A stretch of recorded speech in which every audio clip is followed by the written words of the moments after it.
Bonjour tout le monde. Alors aujourd'hui, je voulais juste vous montrer un petit tirage que je viens de faire. Alors c'est pas pour vous donner la signification du tirage, mais c'est un petit peu pour vous montrer comment je lis en fait avec le tarot, le relatif tarot. Voilà. Donc j'ai tiré quelques cartes comme ça au hasard. En même temps, au passage, je vous montre cette magnifique petite baguette que m'a gentiment offert Princesse Soleil. Donc je ne sais pas si vous la connaissez. Elle tient une chaîne YouTube, elle fait des tirages, enfin c'est vraiment quelqu'un que j'aime beaucoup. Voilà. Donc si jamais vous voulez voir un petit peu comment elle est, en plus elle a un franc-parler, elle est directe, et elle a un cœur énorme. Voilà, donc écoute, Princesse Soleil, si tu passes par là, je te fais un gros gros bisou. Et je sais que tu regardes mes vidéos, que tu commandes pas forcément, et ce que je peux comprendre aussi, mais que tu les regardes, donc tu vois. Aujourd'hui, je vais m'en servir justement pour montrer un petit peu comment je fais avec ce jeu. Voilà, voilà. Alors, je vais essayer de voir un peu les cartes aussi, parce que sinon ça va être compliqué. Voilà, alors j'ai vraiment tiré au hasard, hein, j'ai pas pris de... J'ai pas pris... j'ai pas regardé les cartes. Et j'ai tiré donc le 4 de coupe, le roi de coupe, les amoureux, la force, hop, et l'as de pentacle.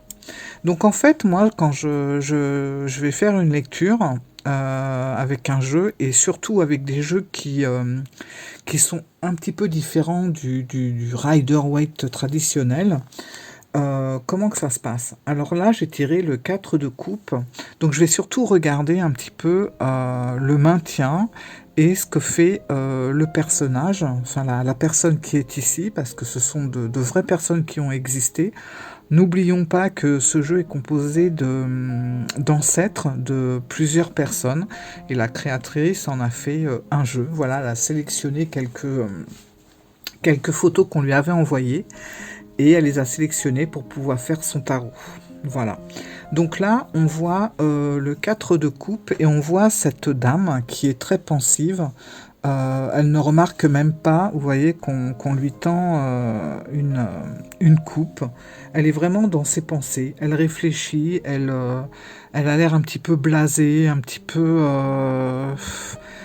Bref, elle est pas dans... Elle est dans ses pensées, voilà. Elle ne remarque même pas ce qui se passe autour d'elle. Il faut savoir quand même que c'est le 4 de coupe, donc on est dans la série des coupes qui est la suite des émotions, de la sensibilité, du ressenti, voilà.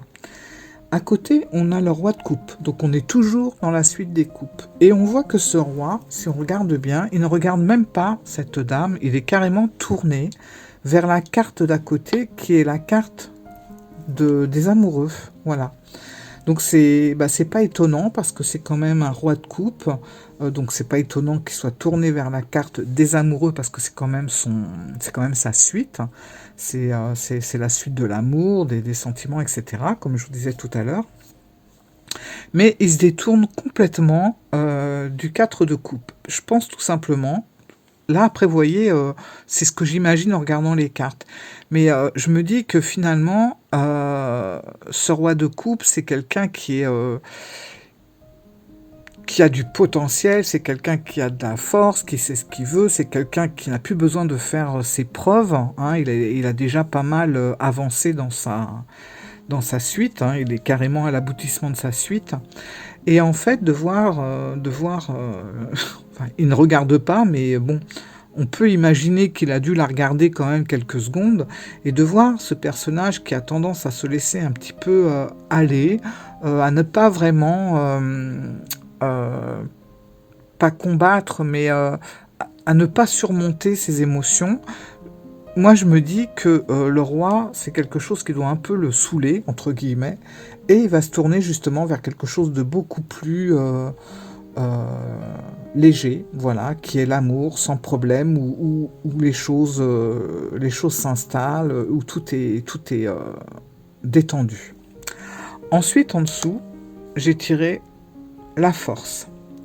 et après suit l'as de pentacle. Donc en regardant tout ça, je me dis tout simplement que bon, bah, la force, c'est la force, hein. Ça peut être la force physique, la force mentale, peu importe. Et puis l'as de pentacle, l'as, c'est qu'on est carrément au début de quelque chose. Donc là, on est comme si on allait commencer à mettre une petite graine pour que les choses prennent de l'ampleur et puis nous fassent un super jardin, entre guillemets.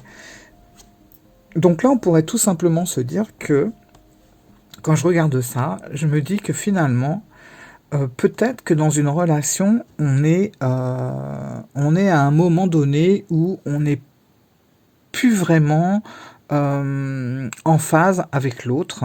On a peut-être tendance carrément à s'ennuyer dans la relation. On n'est pas forcément...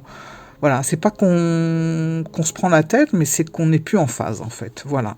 Mais on a quand même le roi de coupe qui est là, comme si il était là pour nous dire bon, allez les gars, va falloir un petit peu se remuer parce que bah, malgré tout, les sentiments sont là. On a quand même l'amour qui est ici. Donc, il regarde en plus dans cette direction, simplement pour nous dire, il y a de l'amour, il y a quand même de l'amour dans cette relation. Et pourquoi je parle de relation? Parce qu'on est quand même dans les coupes. Voilà, on a deux cartes de coupe, on a une carte des amoureux, donc on est vraiment dans quelque chose de très relationnel, de très, voire même passionnel en fait. Donc on a l'impression que ce roi est en train de nous dire, alors c'est peut-être pas le meilleur des moments actuellement dans la relation, mais il va peut-être falloir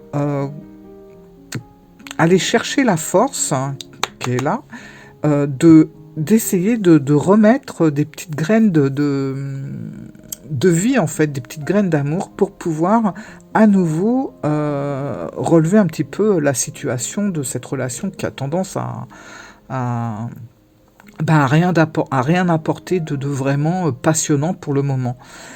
Voilà, donc déjà en plus, là où est placé le roi, moi je le mets vraiment là.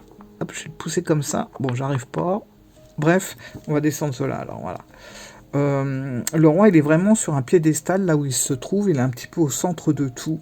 Donc pour moi, voilà comment je vais lire cette, sans spécialement connaître à fond les cartes, mais comment je vais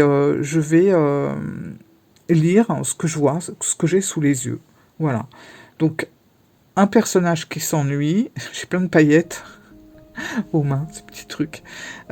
J'ai un personnage qui s'ennuie, un roi qui est là et qui se tourne vers l'amour, vers, voilà, vers quelque chose de léger, d'agréable. Et en dessous, on a ces deux cartes-là qui nous dit tout simplement que là, on a une force. Donc il va peut-être être temps de trouver cette force pour à nouveau ressemer un petit peu les graines de l'amour en fait, voilà, parce que quand on regarde ce tableau-là, on n'a pas l'impression que c'est quelque chose qui se termine ou que c'est la fin d'une relation, on a tout simplement la sensation que il va falloir y mettre du sien, il va falloir aller rechercher des petites choses, se reconquérir, se plaire à nouveau pour pouvoir relancer les émotions et les sentiments de l'amour. Voilà. Voilà comment je lirais ces cartes-là, tout en faisant, en regardant un petit peu comment se regardent les personnages. En plus, on voit l'amour qui est vraiment tourné vers le futur aussi. D'ailleurs, tous les deux sont tournés vers la droite. Et en dessous, on a la force et l'as de pentacle. Comme on le voit, on a vraiment l'impression d'une graine qu'on va planter dans le sol pour laisser germer quelque chose une belle fleur en fait. Voilà. Le tout, c'est de trouver la force pour le faire, de prendre le temps et puis de pas se lamenter comme on a l'impression ici. Hop, voilà. On a vraiment l'impression que voilà, on se détourne de ce que l'autre ou de tout ce qu'on pourrait avoir autour de soi, et puis on est dans ses pensées. Donc on en oublie un petit peu ce qui se passe à côté de nous. Voilà. Voilà, je voulais juste vous faire cette petite démonstration de cartes avec surtout le relatif tarot, parce que j'ai des personnes qui m'ont dit que c'était un très très beau tarot, même sur Insta, ou en privé, que c'était un très très beau tarot, mais qu'il avait l'air assez complexe pour faire des lectures. Et en fait, non, pas du tout. Il suffit simplement de regarder comment sont tournés les personnages. Il faut aussi, bon bah ça je pense que c'est quand même primordial, au moins savoir à quoi correspondent les suites de bâtons, de coupes, parce que ça franchement si on n'a pas ça en tête, c'est vrai qu'on peut être un petit peu perdu, mais quand on sait que les coupes sont quand même dans le domaine des émotions, de l'amour, de tout ça, plus le lover ici, forcément là on voit qu'on est dans quelque chose de... dans un tirage plutôt amoureux en fait. Voilà, voilà. Bon, bah écoutez, 10 minutes 48, c'était juste une petite intervention comme ça, parce que je me suis dit que voilà, ça pouvait peut-être permettre à voir comment je pouvais faire aussi pour lire mes cartes. Et surtout avec un jeu qui, à la base, n'est peut-être pas... est un petit peu différent du traditionnel Rider-Waite Smith. Voilà mes amis, allez, je vous embrasse. Ciao.